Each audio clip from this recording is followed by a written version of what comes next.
जय माता दी दोस्तों, शिव शक्ति यूट्यूब चैनल पर आप लोगों का बहुत बहुत स्वागत है। मैं उम्मीद करती हूँ आप लोग अच्छे होंगे, खुशहाल होंगे और हर किसी के घर में माता जी का आगमन होगा। तो दोस्तों आज मैं आपसे जो टॉपिक शेयर करने वाली हूँ, जो इस टॉपिक के बारे में आपसे बात करने वाली हूँ, वो टॉपिक है कि घर में पर होगा माँ लक्ष्मी जी का आगमन।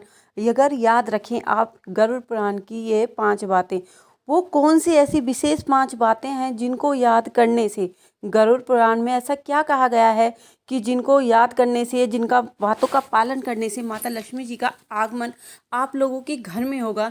तो आज मैं उसी के बारे में आप लोगों से बातें करने आई हूँ। वैसे तो हिंदू धर्म में जो गरुड़ पुराण ग्रंथ के को 18 पुराणों में का माना गया है, मतलब कितने का, 18 पुराणों का माना गया है। यही कारण है कि इसका अत्यधिक महत्व होता है। आमतौर पर जो गरुड़ पुराण का पाठ है वो उस टाइम होता है जब घर में किसी परिजन की मृत्यु होती है, तो 13 दिनों तक ये कराया जाता है।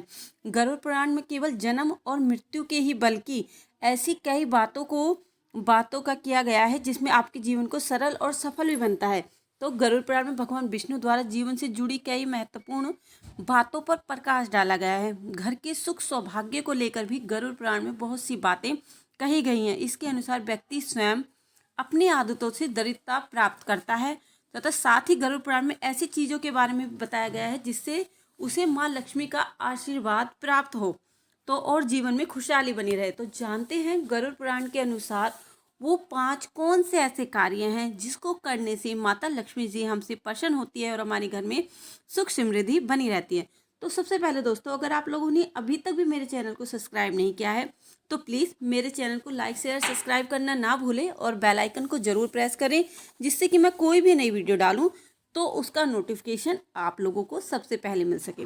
तो दोस्तों सबसे पहला पॉइंट, रसोई की पूजा। मतलब हिंदू धर्म में जो रसोई घर है उसको बहुत ज़्यादा अहमियत दी गई है, क्योंकि गरुड़ पुराण में भी ऐसा कहा गया है कि जब भी हम किसी देवी देवता का भोग या अपने पितरों का किसी का भी भोग निकालते हैं तो वो अपने रसोई घर में हम निकालते हैं। तो हमें अपने जो रसोई घर को है उसको स्वच्छ रखना चाहिए, उसको साफ़ सुथरा रखना चाहिए, उसमें किसी तरह की हमको झूठन नहीं रखनी चाहिए। और जब भी आप अपने किसी देवी देवता का या किसी माता का या किसी का भी आप भोग बना रहे हो तो आपको पहले वो झूठा नहीं करना है। उसको ऐसा झूठा करने से जो उसको आपको फल मिलना चाहिए वो मिलता नहीं है। आपको स्वच्छता के साथ भोजन बनाना है, फिर अपने देवी देवता या कुल देवी का उसका भोग लगाना है। ऐसा करने से जो माता लक्ष्मी जी होती हैं वो आप लोगों से प्रसन्न होती है और आपके घर में धन्य धान्य का भाग होता है। और एक विशेष बात, आपको रात को सोते समय भी विशेष रूप से इस बात का ध्यान रखना चाहिए कि जो आपका रसोई घर है उसमें किसी तरह की कोई गंदगी ना हो, कोई झूठन ना हो, कोई झूठा बर्तन ना हो।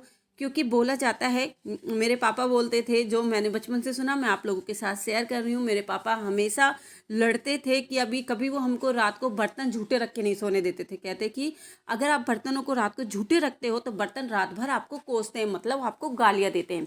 तो इसलिए आपको कभी भी रात में बर्तन गंदे रख के नहीं सोने, हमेशा उनको साफ सुथरा करके सोना चाहिए। और क्या करना चाहिए, धार्मिक ग्रंथों का करे पाठ। मतलब जैसा कि आप लोग देख रहे हो आजकल जो ये 21वीं सदी आ रही है, इसमें जो आज की जनरेशन है वो अपने संस्कारों को क्या करती जा रही है, भूलती जा रही है। अगर आप अपने घर में धार्मिक ग्रंथों का पठन करोगे या पाठ करोगे तो आप उन चीज़ों को खुद भी समझोगे और अपने बच्चों को भी अच्छे से समझा सकोगे। ऐसा करने से भी माता लक्ष्मी जी आपसे प्रसन्न होती है और आपके घर में उनका आगमन होता है। क्योंकि धार्मिक ग्रंथों का हमारे जीवन में बहुत ज़्यादा मान्यता है हिंदू धर्म में। जैसा कि रामायण में आपने देखा है, महाभारत आपने सुनी है, तो इन सारे ग्रंथों का हमारे हिंदू धर्म में बहुत ज़्यादा मान्यता भी और बहुत ज़्यादा मान्य भी माना जाता है। और हमें कौन सा करना चाहिए, पॉइंट नंबर 3, चिंतन है जरूरी। मतलब जब भी आप, ये गरुड़ पुराण में बताया गया है कि कोई व्यक्ति जब कोई भी कार्य करे, या वो अच्छा करे या बुरा करे, तो उसे इन चीज़ों के बारे में विशेष रूप से ध्यान से सोचना चाहिए कि उसने कोई गलती तो नहीं की। अगर उसने कोई अच्छा काम किया तो ठीक है, अगर उसने कोई गलती की है तो उसे अपनी गलती का एहसास कराना उसे होना बहुत ज़रूरी है। अगर उसे अपनी गलती का एहसास नहीं होगा तो वो अगले टाइम फिर गलती करेगा। ऐसे करने से माता लक्ष्मी जी उससे क्रोधित होती है। इसलिए हर किसी व्यक्ति को इस बात का विशेष रूप से ध्यान रखना चाहिए कि वो जो भी गलती करे उस पर विशेष चिंतन करना चाहिए। अगर उसे अपनी गलती का पछतावा है तो उस व्यक्ति से, सामने वाले से गलती मांगने या अगले टाइम ऐसा कोशिश करे कि वो ऐसी गलती ना कर सके। और क्या करने चाहिए, पॉइंट नंबर 4, कुल देवता की पूजा करें। मतलब कि जो हमारे कुल देवता होते हैं उनकी पूजा करने का मतलब आप लोग सभी समझते हैं कि कुल देवता को प्रसन्न करना बहुत जरूर होता है। जिस घर के कुल देव या कुल देवता खुश होते हैं उस घर में सुख समृद्धि का वास हमेशा होता है। जैसा कि आप लोग देख जानते हो कि हर हिंदू समाज में हर किसी के कोई ना कोई कुल देव या कुल देवी होती है। कोई माता शीतला को मानता है, कोई माता दुर्गा को मानता है, किसी के घर में कोई माता पूज्य होती है, किसी के घर में जैसे किसी के कुल देवता जहर पीर होते हैं, कुल देवी शीतला माता होती है। तो हर किसी के घर में कुल देव या कुल देवी अलग अलग वास करती हैं, तो उनका हमें पूजा पाठ सबसे जरूरी है। जिस घर के कुल देव या देवी खुश होते हैं उस घर की सातों पीढ़ी, हमें उनकी सातों पीढ़ियों की जो पीढ़ी होती है वो खुशहाल जीवन व्यतीत करती है। कुल देवी आपके घर में जब भी कोई अच्छा काम होता है तो सबसे पहले हमें अपने कुल देवी या कुल देवता का भोग देना अनिवार्य होता है, जरूरी होता है। कई बार आपने देखा भी होगा, कई बार ब्याह शादियों में शादी ब्याह में कोई गलती हो जाती है तो उसका हमें तो थोड़ी देर बाद ही पता चल जाता है या हमारे घर में तहलका मच जाती है, आपस में छोटी छोटी बातों पर लड़ाई झगड़े होने लगते हैं।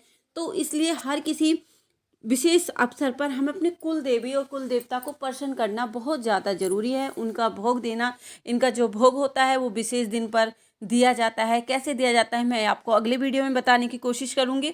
और पॉइंट नंबर 5 जो गरुड़ पुराण में कहा गया है कि दान करें, मतलब हिंदू धर्म में दान पुण्य का क्या है, विशेष महत्व होता है। भूखे जरूरतमंद गरीबों को दान करने से पुण्य फल की हमें क्या होती है, प्राप्ति होती है। मतलब मैं ये नहीं कह रही हम जितना कर सकते हैं, अगर आपके पास ये नहीं है, आप 100 लोगों को भोजन नहीं करा सकते तो मत कराओ। आप 100 चींटियों को तो खाना खिला सकते हो। अगर आपने 100 चींटियों को खाना खिला दिया तो समझ लो आपने बहुत बड़ा पुण्य कमा लिया। 100 चींटियों को तो आप जिमा सकते हो, गाय को तो आप रोटी दे सकते हो, कुत्ते को, आपके घर कोई कुत्ता आ रहा है उसको तो आप खाना खिला सकते हो। ऐसा करने से कोई आपकी ज़्यादा आमदनी तो नहीं लगेगी। मगर ये जो छोटे छोटे काम हैं, जो छोटे छोटे से ये करने से आपकी जो घर में माता लक्ष्मी जी आपसे प्रसन्न होती है और उनका घर आपके घर में आगमन होता है और आपके घर में खुशहाली बनी रहती है। साथ ही इससे आने वाली 7 पीढ़ियां, मतलब जो आप ऐसे काम करते हो, दान पुण्य करते हो, अच्छे कर्म करते हो, तो आपकी आने वाली 7 पीढ़ियां इसका कल्याण करती हैं। मतलब कई बार आपने कोई छोटा सा दान पुण्य किया, आपने किसी की रक्षा की, किसी को बचाया। आपने देखा कि सड़क पे कोई किसी के साथ दुर्घटना हो गई, कोई पक्षी है उसको वो मर रहा है, आपने उसे पानी पिला दिया, वो बच गया। कई बार हमें इन सब चीज़ों का फल हमें गैला गैल मिल जाता है, उसी टाइम मिल जाता है, पर हम लोग समझ नहीं पाते। कई बार हमारे साथ क्या होता है, हमारा कोई एक्सीडेंट हो जाता है, एक्सीडेंट में हमें बहुत ज़्यादा चोट लगी होती है, मगर कहते हैं ना पता नहीं कौन सी दी दान चोटी हमारे काम आ गई, जो हम तो सिर्फ इतने से ही हमें भुगतना पड़ा। तो ये सब बातें ध्यान रखने वाली होती हैं। ये 4-5 बातें ऐसी हैं जिन्हें हर किसी को गरुड़ पुराण में इनको विशेष रूप से ध्यान देकर जोर देकर कहा गया है कि अगर असामान्य व्यक्ति इन 5 कामों को करता है तो उनके घर में माता लक्ष्मी जी का वास हमेशा बना रहता है और माता लक्ष्मी जी उनसे हमेशा खुश रहती है। तो दोस्तों मुझे उम्मीद है कि जो गरुड़ पुराण में जिन बातों का आगमन था मैंने उनको आपको बताने की पूरी कोशिश की। अगर आप लोगों को अच्छा लगा हो तो प्लीज़ मेरे चैनल को लाइक शेयर सब्सक्राइब करना ना भूलें और बेल आइकन को जरूर प्रेस करें, जिससे कि मैं कोई भी नई वीडियो डालूँ उसका नोटिफिकेशन आप लोगों को पहले मिल सके। जब मिलते हैं दोस्तों हम अगली वीडियो में, उस टाइम तक जय माता दी दोस्तों, जय माता दी दोस्तों।